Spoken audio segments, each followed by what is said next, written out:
Welcome, everyone. Thanks for joining us for today's webinar. Thank you for joining us to talk a little bit about PCOS, fertility, and taking the next step to grow your family. First, I'd like to go over a few housekeeping items. First of all, we're going to be sharing this webinar via email, so it'll be available on demand. Secondly, we'd love to hear any questions or feedback you have. You can just send it in the chat message there. It'll be anonymous. We just ask that you ask open-ended questions. If you have anything specific to your circumstance, make an appointment and we'll be glad to discuss it with you then. And we encourage you to follow us on social media and our website. We have great information about fertility and the treatment process, and you'll find lots of cool information there if you aren't already following us. So without further ado, I'll hand over the floor to Dr. Rashmi Kudesia, who will give us a great presentation about PCOS and fertility. Thank you so much, Jody. I appreciate that. And welcome to everybody. So I'm one of the reproductive endocrinologists and infertility specialists at CCRM in Houston. I run our Sugar Land office, and PCOS is a specific topic that I'm very passionate about. And so I'm really thrilled to be able to talk to you all about that today. All right, Jody, can you just confirm that you can see my screen? Yes, I can. Okay, perfect. Yes. All right. So the slides today, we'll try to keep a little bit on the shorter side. I'll go over some information, kind of the basics of things, and really I wanted to be here to be able to answer your guys' questions. So definitely make liberal use of that. You can use the chat function, you can use the question and answer function, whatever you feel comfortable with. And so we'll dive right in. That is me. As I said, I'm a board certified reproductive endocrinologist. And so that's an OBGYN specialty. I've also been board certified in lifestyle medicine, which is really, really relevant to the care of PCOS. As I said, I'm in Houston. My fun fact I shared with the practice a number of years ago, I guess, is that in addition to my two girls, I'm also a fur mama, and my Labradoodle Bowser is 7 years old. He's my oldest baby, and takes up a lot of time. And so, you know, families look every which way, and we're really happy to be part of the journey with people as they grow theirs. And so a little bit about CCRM, the Colorado Center for Reproductive Medicine. We've been doing what we do in fertility medicine for 35 plus years. We have 80-some physicians spread across North America. And that being said, it's a really unique practice model because we're really integrated in many different ways. From a medical standpoint, as physicians, we are often chatting with the whole network group and just getting an idea of, hey, how do you guys handle this in your particular location? It's really nice to be able to have that many brilliant colleagues to bounce ideas off of, in addition to my partners here in Houston. Our lab, I'll get into sort of the IVF piece of things a little bit later, but we've really been fortunate to be this side of a lot of amazing achievements in the IVF world. I'll talk a little bit about that later. In general, we strive really hard to have a model that allows for high patient satisfaction. For me as a physician, one of the amazing things about my job and my model is I get to spend a lot of time with my patients. Our initial consultations are a full hour, which is a lot of time to make sure we've answered your questions, really have a unique personalized plan that takes into account your concerns, your preferences, etc. And so I think that overall our patients across the country really appreciate that. And as I mentioned, there's a lot of amazing research that comes out of our Colorado office primarily. Dr. Mandy Katz-Jaff is our lead geneticist, and Dr. Yewan is one of our other lead researchers. We have a lot of cool stuff that's been going on. Many of us are presenting research and giving seminars and stuff all over the country, and so it's a really cool team to be part of. As I mentioned, we're all over North America, including in Toronto. So you can, definitely find us no matter where you are. And I think is a really nice thing to be able to offer folks that potentially are moving around. So whether I have patients that are freezing eggs or freezing embryos or starting the IVF process and may have extra embryos, it's really easy to potentially coordinate care even if you move from one place to another, because we are so readily available. Our labs are all exactly the same in terms of the protocols we use and all of that. So I think that's a really helpful thing to be able to offer our patients. This is my office in Sugar Land, you know, it's really it's a pretty little office. I enjoy working there, and at all of our locations we offer, you know, comprehensive fertility care. So of course that starts with comprehensive diagnostics. As I mentioned, as a triple board certified specialist in sort of the fertility side and the lifestyle side, I'm very dedicated to getting to the bottom of what's going on with any particular patient, their specific circumstances. And so we start with that comprehensive testing, and then we move into treatment. A lot of times at the foundation of all of this, that will include how are we taking care of ourselves? Are there extra things, supplements, acupuncture? Happy to talk about all of that. And then, of course, we have the full spectrum of actual fertility care. So that can include ovulation induction. I'll explain what that is a little bit more in a second. Timed intercourse cycles, inseminations, or what we call IUI, intrauterine insemination, in vitro fertilization or IVF, and that can go along with pre-implantation genetic testing. We'll talk about that a little bit more. We can offer egg and embryo freezing, whether that's for reasons related to age or gender transition or oncofertility. There's many different reasons that people may consider that option. We do the full spectrum of third-party reproduction. So if someone needs a gestational carrier, a donor egg, donor sperm, and of course we serve all of our patients. And you know, I would say I take care of a lot of single moms, single dads, gay dads, lesbian moms, everything. Transgender patients, again, seeking fertility preservation. So we do it all. Whatever your circumstances are, that's cool by us, and we're happy to help. So today we'll talk a little bit about PCOS, understanding it, getting pregnant, and then a little bit at the end about just affording fertility care. And then, like I said, here to answer your questions. So one of the things that I always say about PCOS is that, first of all, the name is really horrendous, and there is actually an active campaign ongoing right now to actually rename the condition. So we'll see what comes out of that. But an important thing to understand is that having PCOS doesn't actually require having ovarian cysts. Rather, it's a sort of hormonal and metabolic condition that ultimately predominantly affects how the ovaries function, and there's many domino effects that come from there. But it is the most common hormonal issue of reproductive aged women. And so it's very common. 1 in 10 women of reproductive age, 90% of infertility related to lack of ovulation or anovulation is due to PCOS. And that being said, despite how common it is, despite how prevalent it is as a cause of anovulation or irregular cycles, a majority of women worldwide that may have PCOS remain undiagnosed. And frustratingly, that's something I see all of the time. People coming in that have been suspecting that they have PCOS for years and have gotten either conflicting answers from prior doctors that they've seen, or been told, no, you don't have it because it wasn't maybe the most obvious case. And so again, that's another purpose that we're here for, to kind of help serve in firming up that diagnosis, or being able to say, okay, no, that's not what it is. There's something else going on. And so, as I said, there's a lot of different symptoms that can come along with it. And so sometimes as we're researching maybe things that we are experiencing, it may come up. And so you start to wonder, hey, is this me? If your period is irregular, and of course, that's always a question of what that means. For the first couple years after somebody first starts their period, it can be common to have irregular cycles. But then once we're past that window, we should be getting our period. If we're not on birth control, not pregnant, not breastfeeding, we should be getting our period every 24 to 38 days, something like that. So every 3.5 to 5 weeks, something in there. And particularly if we're paying attention or do any additional tracking, we may notice symptoms that happen roughly halfway through that correlate with ovulation. That could be increased libido, could be breast tenderness, could be changes to cervical discharge, etc. And so if we're not noticing any of those things, if there's not a predictable pattern to the period, then that would raise a suspicion of whether or not someone's actually ovulating. And so that's an important thing to understand.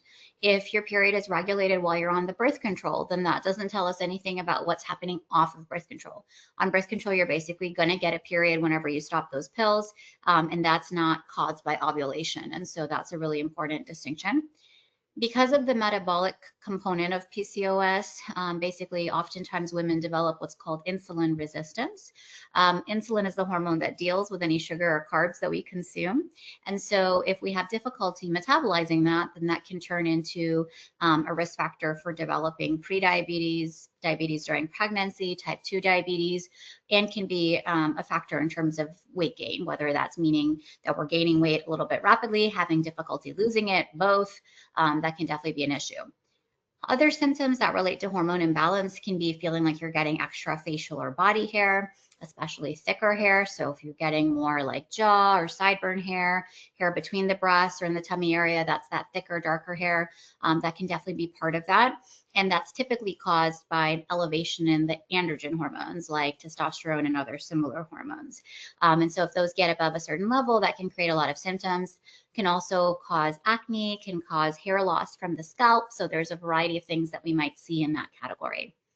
And then sometimes we get ovarian cysts. Like I said, that's actually a minority of the time, but it can be there as a specific kind of cyst that's associated with PCOS. There are many other kinds of cysts that have nothing to do with PCOS. The ovulation I talked about before, that has to do with the irregular cycles. And if we're potentially not ovulating regularly or at all, then of course that makes it really hard to get pregnant because it's hard to time intercourse to that. And if you're not ovulating at all, then there's just no eggs being released. And so of course that kind of naturally prevents pregnancy from happening. So how do we actually make this diagnosis and do the workup? First of all, on the right-hand side of the screen, you'll see the Rotterdam criteria. That's what we use to actually diagnose PCOS. And so first of all, we do rule out other causes of similar symptoms like thyroid issues and other hormone irregularities that can cause similar symptoms. And then we have to have at least 2 out of 3 of these categories. So we talked about the irregular bleeding pattern, the hormone imbalance, and then also how ovaries appear on ultrasound. And so we need to have at least 2 out of those 3 to meet the criteria for the diagnosis. And so how do we come by that? A lot of times just in talking to someone, it becomes obvious that that's what's going on. Their cycle is irregular. They're telling me about extra facial or body hair growth or other hormone imbalance symptoms that they're having, and we sort of already have that. So we sort of take that full history and want to talk through all of the concerns that you may have about what's going on with you. And then if it hasn't been done by one of your doctors previously, I would say if you're coming in for an appointment and have recent testing, ultrasound, whatever, always bring that in with you. It's always helpful, or even better, upload it before your appointment, which we offer. But if not, if it hasn't been done and we're potentially making that diagnosis for the first time, we will look at a variety of hormones. So, I did mention about the hormone imbalance. So testosterone is one. There are other hormones similar to that we would look at. We look at other similar things, as I mentioned, that are important for a healthy pregnancy and can also throw off your cycle, like thyroid. We look at a hormone that's called AMH, or anti-Müllerian hormone, that gives us an idea of how many eggs there are, or that overall egg count. And then we look at your reproductive hormones, the follicle stimulating hormone and your estrogen level. These will kind of give us an idea of where you are in your cycle and sort of help us to monitor your plan. And then we do an ultrasound, and what we want to look at there is kind of how big are the ovaries, how many of those little follicles that we're seeing, which are the little sacs that the eggs grow inside of, how are those follicles arrayed inside of the ovary. So there's specific criteria that we look for in terms of calling an ovary a polycystic ovary. And so we would kind of be able to do all of that on that first visit. If someone's game for doing it all that time, you can leave with, the blood work drawn, the ultrasound done, have that interpretation right then and there, and have a lot of information within a little bit more than an hour. So sort of alluded to this, but if we have PCOS, how does that affect fertility? It can make it really hard to maintain a normal or regular ovulation pattern.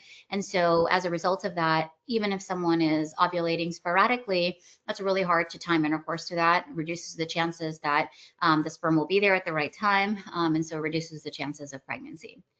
When we talk about sort of a typical menstrual cycle, there's sort of a predictable pattern. So, that textbook example is the 28-day cycle. That is only something a minority of women have, that 28-day cycle. So that's not necessarily the goal, but just to give an example, if we have that, typically the idea or the interpretation of that would be that over the first 14 days, out of a group of eggs that's available for that month, one of them will start to grow. As it grows, the follicle that it's growing inside of will release estrogen. That gets the uterine lining to get thicker and potentially prepare for pregnancy. And then after it reaches a certain threshold, it will trigger a surge in luteinizing hormone, or LH, which is one of the hormones that typically is picked up in those home ovulation printer kits. And that triggers ovulation. And so that one egg that's mature is actually released. And if there is sperm there at that time, then pregnancy can occur. 2 weeks later, after someone has ovulated, either they will be pregnant or the hormone levels that they're making will drop, and that triggers a period and the whole thing starts all over again. In a more typical PCOS pattern, those signals aren't happening in sort of the typical order. And so that LH surge may not happen. It may be that there's like some minor fluctuations in LH, and so, or a baseline elevation in that. And so a lot of times we see patients that have PCOS that are getting positive ovulation predictor kits that's saying their LH is surging, but then it's not actually lining up. The data isn't making sense. And so there's a higher rate of false positives on those tests. And so the eggs either don't fully mature, or they don't ovulate properly, or the timing is hard to track. And as I mentioned, obviously, if there's no ovulation, then there's no egg, there's no ability to have a pregnancy happen. And the uterine lining in that case is kind of a little bit confused by these mixed hormone patterns. There may be no period that comes regularly. It may be shedding irregularly, and that leads to that pattern of irregular or missed cycles. And because of all of this, that can be really tricky in terms of tracking ovulation. And like I said, there can be false positives with some of those ovulation tracking methods at home. And so when we Kudesia, real quick, yeah. I didn't know if you wanted me to switch slides, or if you the slides haven't switched, or if you're just not ready to switch yet. Oh, okay. Well, let's see, because they're switching on my screen. So they are? Okay. I'm glad you told me that. Hold on a second. Let's try that again. Let's just share the full screen. That should definitely work. Okay, can you see that? Yes, perfect. Okay, let's go back then. Yeah. Okay. Yeah, okay, well, I'm not gonna obviously go through everything again. Let's just double check here what's relevant. And this will be available, so everybody can always go back and look at some of the slides, but yeah. Yes, okay, so this is, again, where we are all throughout the country. That's our office. I talked about that. And then here's some of the symptoms we talked about. Okay, and so here's where we were getting. Okay, so when we are trying to optimize, the trying to conceive journey, I talked a little bit about lifestyle. And so that base foundational level can definitely make a difference, and have had plenty of patients over time that, have come in to sort of just talk about, hey, what can I do? I maybe want to think about getting pregnant in a year or in 6 months. And what can I do to help regulate ovulation? And that is really the best time to come in and talk about it at any point along the way. I mean, it's never too early to understand what we can do to optimize our health. But, it's very frustrating, I think, for people when they come in after they've, quote unquote, been trying or wanting to be pregnant already for months at a time, to then say, okay, well, let's back up and go all the way back to the beginning. And there's all these XYZ things that we can do that maybe take some time to kick in. That can be really frustrating. And so, and yet, very important. And actually, if anything, lifestyle optimization and PCOS is the main thing that can allow people to get pregnant spontaneously without even needing us in the first place. So that's really huge when we're able to achieve that. That being said, some women have really strong PCOS and are doing literally everything right, and they're still not ovulating. And so this isn't meant to be a value judgment. I always reinforce with my patients that, the goal here is to be the healthiest, most intentional self that you can be. If you happen to start ovulating, great. And if not, then I have many ways to make that happen. So it's not that that's the end goal, but oftentimes as a happy surprise that it can occur. So some of the things that we think about, kind of food wise, I always say if there's one thing that we're going to try to improve about lifestyle, it's how we're nourishing ourselves. What are we eating? And, anti-inflammatory is one way to put it. There's many ways you could describe it. Whole food, plant forward would be another way that I often say, basically less junk food, fast food, processed food, more vegetables, fruits. Watching the carbs is really an important thing, as I mentioned. So that rice, bread, pasta category, trying to aim for more whole grains whenever possible, watching portion size, frequency of consumption, stuff like that, and trying to make sure that we're kind of filling up on plenty of healthy fats and healthy proteins. And so healthy fats would be things like nuts, nut butters, avocado, fish, seeds. And healthy proteins would definitely include plant proteins, beans, lentils, stuff like that. And so we're kind of watching, again, how we're feeding ourselves, kind of that habit of what we're putting in our body. and also how frequently. Sometimes we get into bad habits of, you know, being really a regular snacker or grazing a lot or eating late at night. So when I'm kind of parsing through all of that with an individual patient, we'll talk about sort of the what we're eating and then also the how or when of when we're eating and sort of talk about all of that. Regular movement is also, of course, very helpful, kind of helps burn off that extra sugar we may not be metabolizing well. And it's just also good for metabolism and heart health leading into pregnancy. So we can talk about that. Of course, those two things together can help us to potentially maintain our weight where we're trying to aim it to be. And also at any size, just objectively trying to help with blood sugar control, blood pressure control. And so those are all really important factors. And sometimes we need medication to assist. That could be supplements like inositol, which is one that we often use, or metformin, which is a insulin sensitizer medication. So there are indications for these things that we can talk about as well. So big question, when should I come in and see a fertility specialist? First of all, if you have PCOS and you're not sure if you're ovulating, then the answer is now.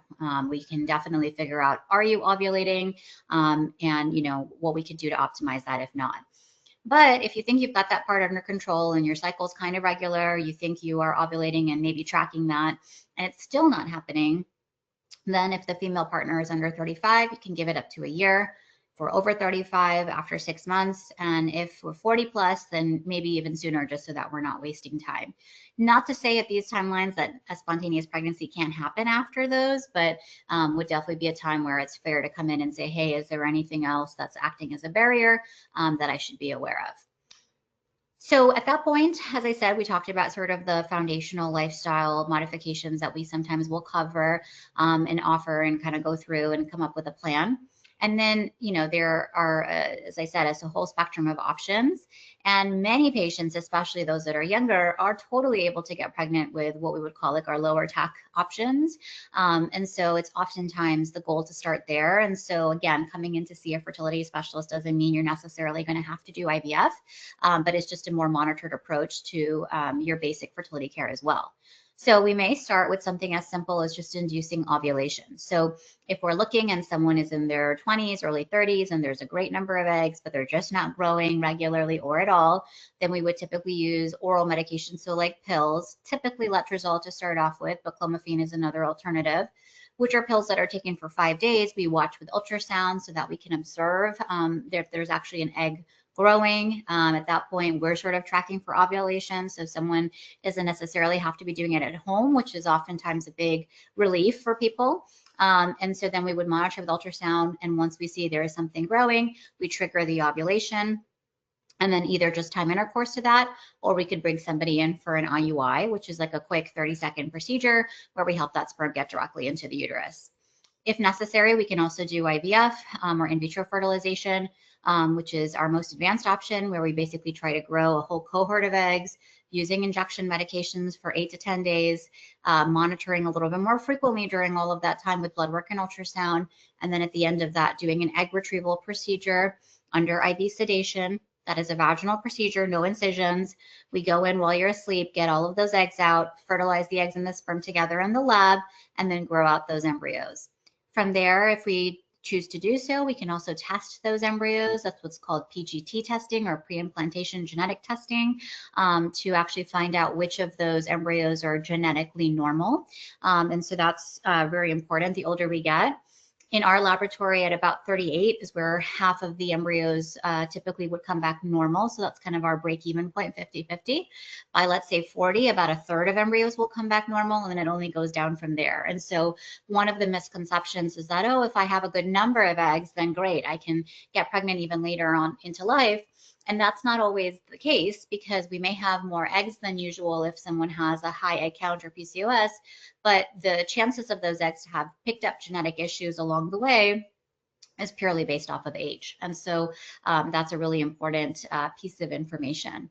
And of course, if we need to consider an egg donor, sperm donor, et cetera, then we can add in all of those things as well. So to get started, seeming pretty simple, first step is to schedule an appointment. I know that a lot of times people come in very, very nervous. And so of course, like I said, that seems very simple, but I fully appreciate that it can be quite intimidating. We try not to be scary. I always tell people, look, think of that first visit as an information gathering visit. So many times people have spent hours just talking to friends, Googling, TikTok, whatever. And I think in many ways it's better to just come in and get the information from one of us so we can make sure that we're on the same page with sort of the basic facts of everything. Complete the testing, discuss your goals, the options. Like I said, in my mind, there's always a spectrum of options. I never tell my patients this is the only treatment option that's acceptable for you. We give all of those choices, let people think about the pros and cons and make their choice. And so, as I mentioned, this is our office in Sugar Land.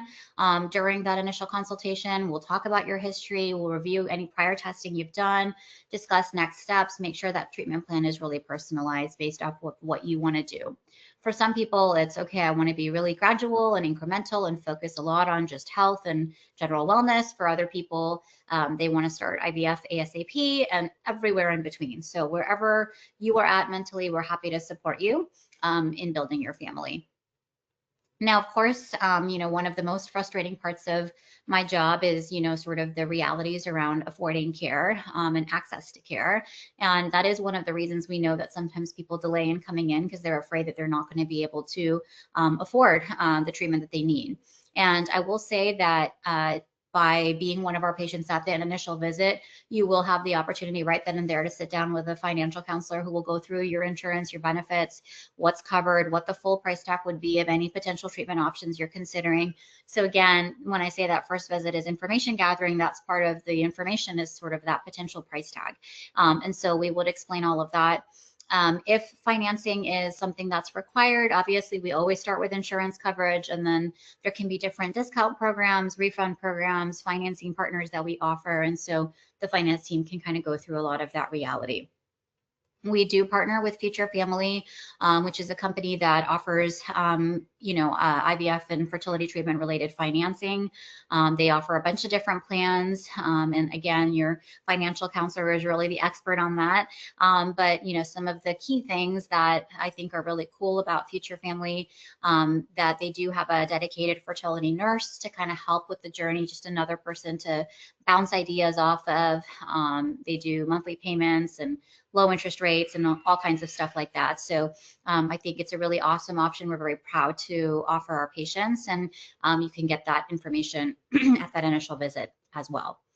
So with that said, I'm going to pause there. And like I said, I know that, the idea was really to make sure we had space to answer your questions. So I will stop there and open it up to see if there's anything that anyone wants to talk about.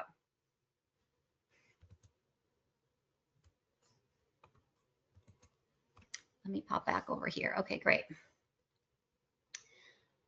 Thank you, Dr. Kudesia. That was a great presentation. I learned something new every time. I've been here 6 years, and I did not know that y'all were talking about renaming PCOS. So can you tell me a little bit about that, or tell us a little bit about that? Yeah. And I love that I didn't realize, there were so many different factors other than the PCOS aspect of it. Yeah, absolutely. So, one of the cool things about where we're at with PCOS right now is that there's such a strong advocacy component of kind of that voice out there right now. So I'm wearing teal today in honor of PCOS. That's kind of the color for PCOS Awareness Month, and have been really honored to do a lot of work with PCOS Challenge, which is one of the biggest advocacy groups for PCOS. Sasha Ote is the founder and leader of that group, and is a phenomenal, amazing, inspiring woman, and has done so much cool stuff. And one of the things that I love is that the current international guidelines, they were updated in 2023, but then the previous iteration came out in 2018. And those medical guidelines were formed in coordination with patient stakeholder input. So actual women living with PCOS and sort of saying, hey, this is the part that affects me. And, these are the questions clinically that we need answered, so that, we're not just sitting in a bubble and having the experience of whatever, we happen to see in our patient population, but really getting, putting our finger on the pulse of what people actually want to have answered. And that was really one of the big things that came out of that, is that this name is really misleading. People come in and they're like, well, I don't have cysts, and so, or I was told that I have cysts, but those are not really cysts. They're little follicles, the little sacs that the eggs grow inside of. And so again, having an ovarian cyst is a very small minority of what PCOS patient's experience. And so, yeah, so anyways, now it's turned into an official movement. There's an ongoing survey for that. If you were interested in participating, you could probably Google and find it. Yeah, it's basically seeking input from all kinds of folks on, what that renaming would look like. So we'll see when we actually get the data for that. But that's something that's been ongoing this year. And I think it will really help to align a lot of things. First, to give people the right expectations, but then also, hopefully, it's an interesting year of talking about research funding and government funding and all kinds of things like that. But to demonstrate that PCOS is about so much more than just the ovaries or just the reproductive system, which is important enough as it is. But given that it can be such a huge cause of, metabolic issues, prediabetes, diabetes, etc., it's really important just for whole person health, to be able to improve awareness and treatment. And so I think that's pretty cool. Gotcha. Yeah, that's really cool. Yeah. And I think, kind of like with that whole lifestyle piece too, I think there are a lot of misconceptions that are out there. I mean, I many times am glad that there is sort of more access to information via the internet. And I think a lot of times people do come in with really educated questions. But on the other hand, there's also a lot of misinformation out there.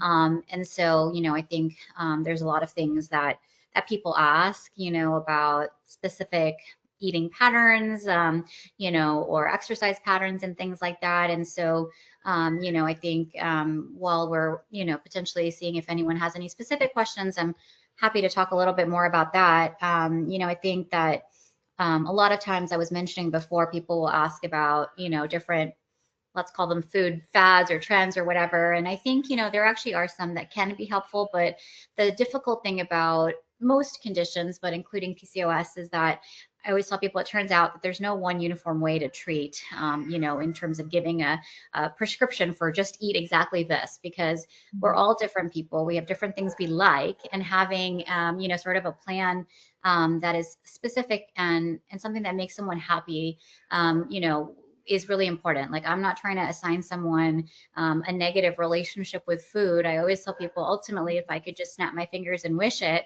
the idea is to have a great relationship with what you're eating, to feel like you can sort of be figuring out a pattern that, nourishes you in a good way, but also that you're excited and tastes good and you're excited about it. And so that's really the goal ultimately. And of course, that's going to look so different for every person. But also being culturally sensitive about that. What I grew up eating is different than what someone else grew up eating, et cetera, et cetera. And so every cuisine under the sun can be done, more or less healthfully. And so we can definitely talk about that. A lot of times people will try things like keto, which can work sometimes for PCOS. Keto is naturally lower carbs, so it can be effective, but sometimes it's hard to maintain in the long run because it can lead to kind of negative changes with regards to cholesterol and things like that. And so sometimes it can be effective for sort of supercharging if someone's trying to lose weight, but I don't find that to be the best long-term solution. So I only would sort of recommend that if someone was really interested in trying it, or felt like it had worked for them before or something like that. Intermittent fasting is another option that works really well for some people and really poorly for others. And so it's one that we can sometimes try. But, what I tell people is that the data would sort of suggest that for some people, if they go too long without eating, and then they get into their eating window, they're sort of so hangry, if you will, that then they actually consume more calories in that briefer period of time than they would if they were just kind of having 3 square meals. And so it's something that one can try, but, is definitely, not for everybody.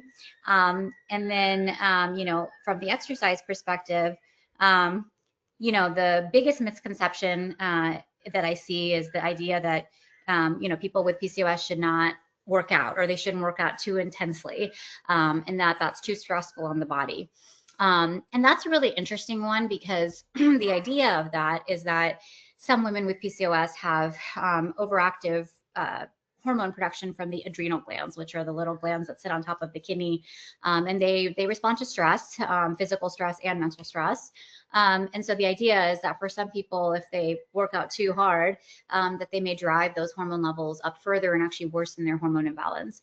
And one of the things that I often have to correct in that is that, sure, if someone's like very, very aggressively training multiple times a day, intense hour-long CrossFit every day, spinning multiple times a day, like whatever, things like that. Yes, it could cross into a range where it is actually driving up your stress hormones and being counterproductive.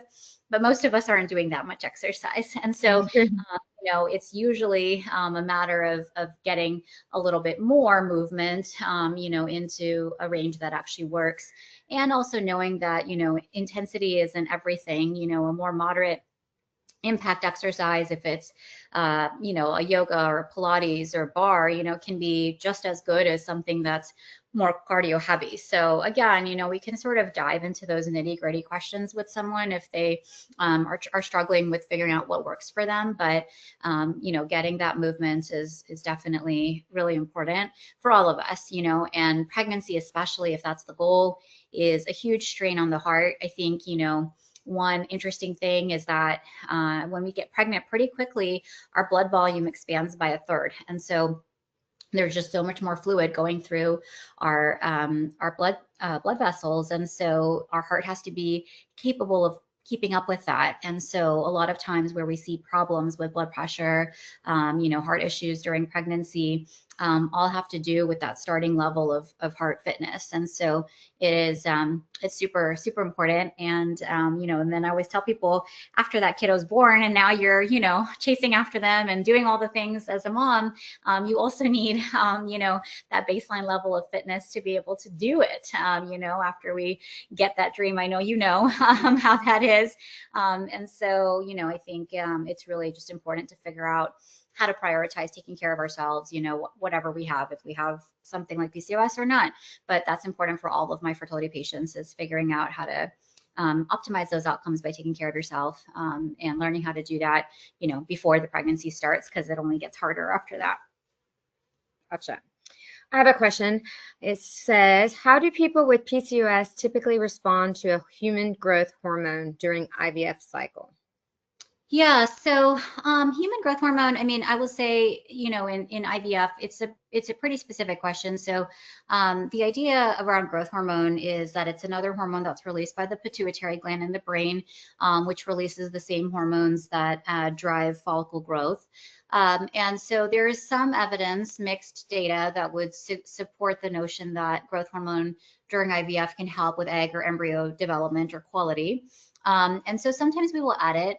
But I would say it's not something we often end up using in PCOS patients, I would say, because a lot of times that's really often gets used more, I would say, for the lower ovarian reserve or lower egg count patients. But, if I had a patient that maybe, had tried a variety of things and maybe was just having persistent egg quality or embryo quality issues, then it could be considered.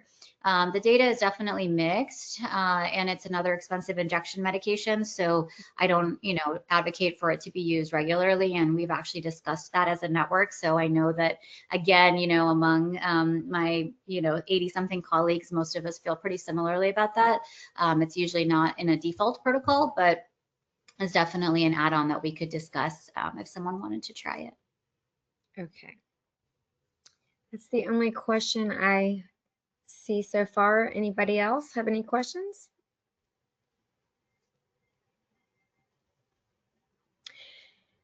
Okay, here's another one, and I am probably going to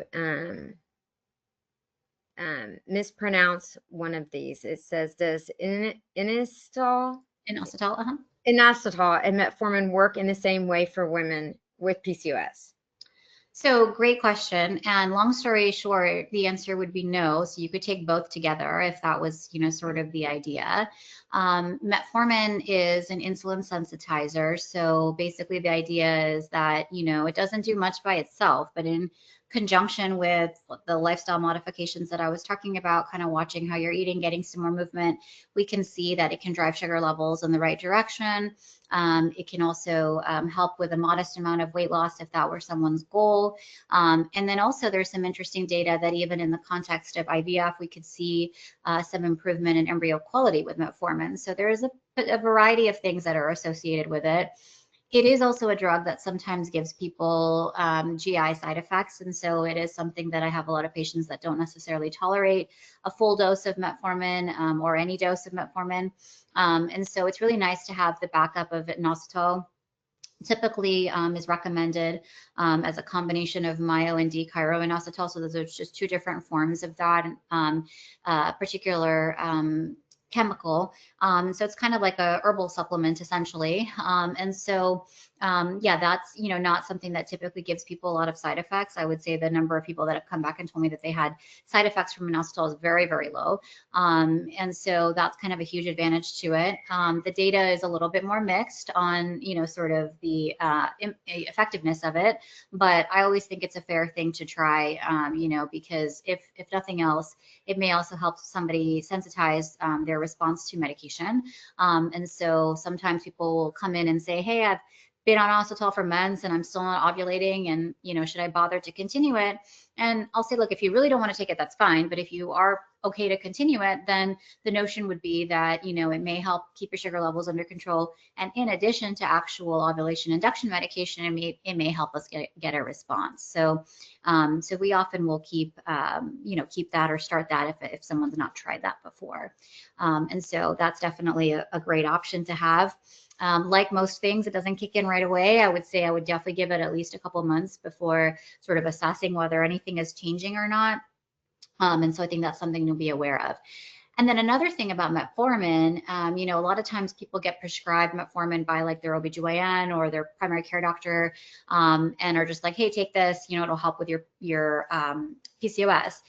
Like I said, from the perspective of metabolic health, it doesn't do much by itself. That's been clearly demonstrated in multiple studies. And so, you know, that's really on us as physicians to be giving better advice. So that's sort of the metabolic piece. And then with the ovulation piece, it seems like maybe about 10 to 15% of women will start ovulating with metformin alone. And so that's really a small minority. So I really, again, I don't typically prescribe that with the goal of that being the thing that's going to get someone to ovulate. I would use that more so if someone was already showing signs of prediabetes or, you know, was on it for actual diabetes. And then we're also trying to optimize the getting pregnant part. Gotcha. Okay. And while we're on the topic of medications, I think lately, like a particular hot topic has been, of course, like the GLP-1 medications. I was expecting that someone would ask about that. Yeah, good question. So, yeah, so a lot of times people will ask, and I mean, I think that, you know, there is sort of a lot of experience in women that have PCOS around you know, what we would call like food noise essentially. And so a lot of times that there can be really strong cravings. It can be really hard to stick to sort of that intentional eating pattern that we're trying for, that, you know, we may have a goal for ourselves of following. And so, you know, I have definitely found that it can be very effective for like more substantial weight loss if that's someone's goal, or really driving down sugar levels if they're already in the diabetes or heading towards the diabetes range. So it can definitely be pretty effective. The only thing to know is that, you know, as newer medications, we definitely do not advise people to get pregnant on them. I know there's, you know, people always talking about Ozempic babies and things like that. And part of that is really a lot to do with ovulation issues, because many women that have PCOS may start ovulating if they lose a certain amount of weight. It just depends on their specific case.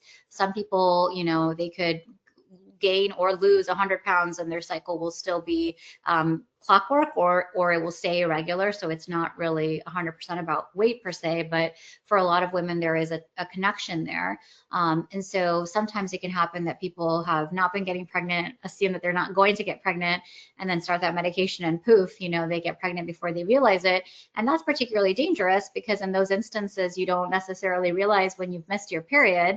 And so you can be quite a few weeks or months in before you actually recognize that you're pregnant. And so if someone's taking those medications, some form of contraception is actually what we would strongly recommend. And then we would typically want to be off of it for a month or two before we actually aim for pregnancy. And so it can definitely be a component of a plan, but, you know, kind of in conjunction with some other things, because unfortunately sometimes, and I've had a lot of patients that have had this happen, you know, they're like, okay, I'm just trying to lose 20 pounds. And they do that over 2-3 months on a medication.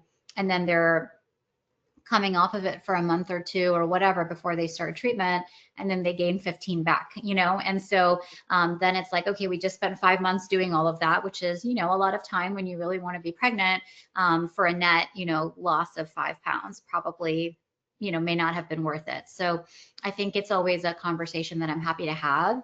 And I think it definitely has a place in treating PCOS, but, you know, it's not magical either, unfortunately. Is it difficult to get off of those medications? Like if you have patients coming in and you want them to Well, get off, is it? I think it's hard to get on it in the first place because unfortunately, PCOS is not yet an approved indication from an insurance perspective. And so unless someone's already, you know, showing other metabolic issues or other diagnoses that would qualify for insurance coverage, a lot of times people end up, you know, paying out of pocket or something like that. So that I think is one of the bigger access issues. And then, you know, I think, like I said, I mean, the tough thing about coming off of it is that sometimes, you know, when again, sort of all that food noise quiets down, people, you know, so many of my patients have told me like, it's just, you know, I'm not having all of these cravings. I just like, I feel like my brain isn't working against me in that way. It's a lot easier to, you know, to stick with what I want to be doing. And like I said, once that goes away, all of that comes rushing back in. And I think that can be really hard, you know, so I wouldn't say that there's like a withdrawal per se, that it's difficult to stop, but I do think that, you know, it is hard to have all of those things come back into play. And I definitely have had patients that are like, oh, you know, this is really rough, you know, to kind of be back in that same spot where I was before. So, you know, that's something that we would have to talk about, how to manage that. And, you know, the best ways to sort of honor those cravings that we're having without going totally off the rails. Because like I always say, human psychology is such, if I tell you you can never have XYZ thing again, then that's all you're going to want. That's normal. That's how I would be too. So, you know, I try not to tell people, you know, like, okay, you can never eat this or that. That just usually backfires. The idea is to make a strategy so that, you know, if there is something that you're going to have, you just know it's not avoidable, or you have a strong craving for, it's like, okay, how can we address that in a way that feels like it's not, you know, undoing the hard work that you're putting in the first place. Okay. Any last minute questions, anyone?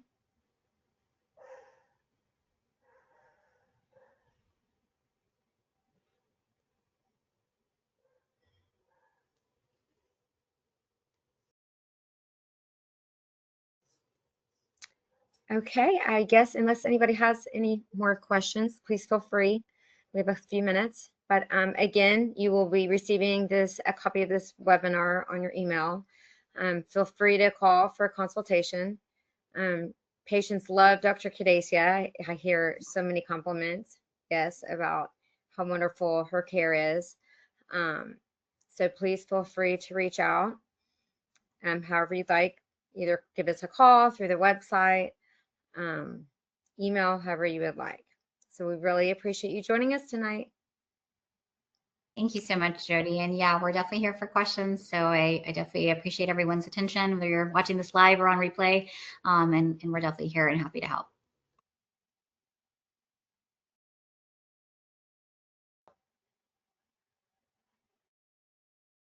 I hate to end it in case somebody has one last minute question, but we'll see.